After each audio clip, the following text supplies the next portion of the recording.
Kecaman ini disampaikan atas keprihatinannya terhadap 6 orang panti sosial yang menjadi korban asusila oleh salah satu oknum pegawai Dinas Sosial Provinsi Kalimantan Barat.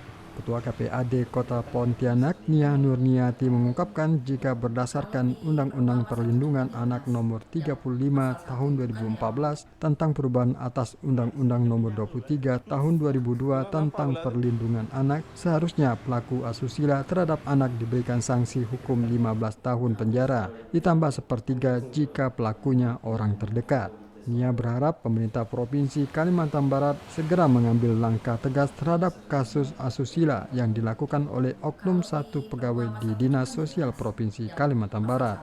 Kalau saya baca dari Sekda itu bisa sampai pemecatan ya, karena kan menurut Undang-Undang Perlindungan Anak di pasal 76 itu kan jelas itu ancaman hukumannya 15 tahun dan ditambah sepertiga kalau pelakunya orang terdekat. Nah, kalau kita lihat ini kan pelaku ini masuk kategori orang terdekat kan, karena dia kan adalah pembina dari anak-anak. Nah, jadi bisa 15 tahun ditambah sepertiga. Nanti tinggal dilihat aja di undang-undang ASN itu berapa tahun. Kalau saya ingat saya sih minimal 5 tahun pidana lah ya, kalau tidak salah ingat ya. Itu sudah masuk kategori bisa dipecat.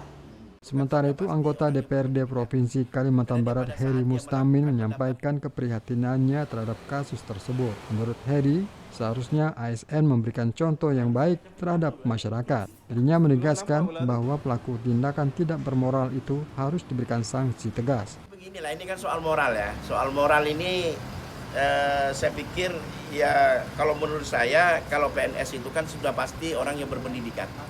Karena dia pada saat dia melakukan pendaftaran itu paling tidak dia punya kriteria tersendiri ya. Jadi kalau orang yang berpendidikan tentu lebih dekat kepada moral kan. Nah kalau orang yang berpendidikan tidak punya moral, nah ini menjadi masalah.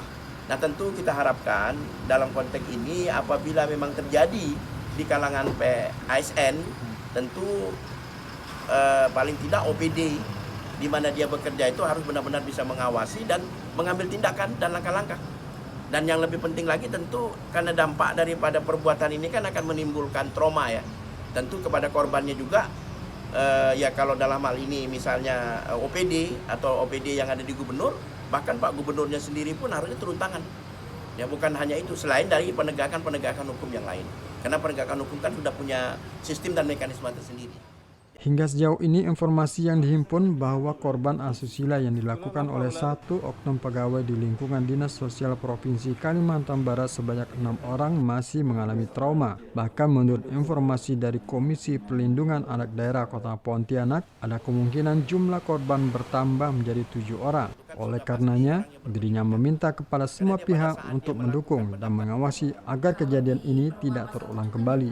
Muhammad Rokib, Syaruzani melaporkan.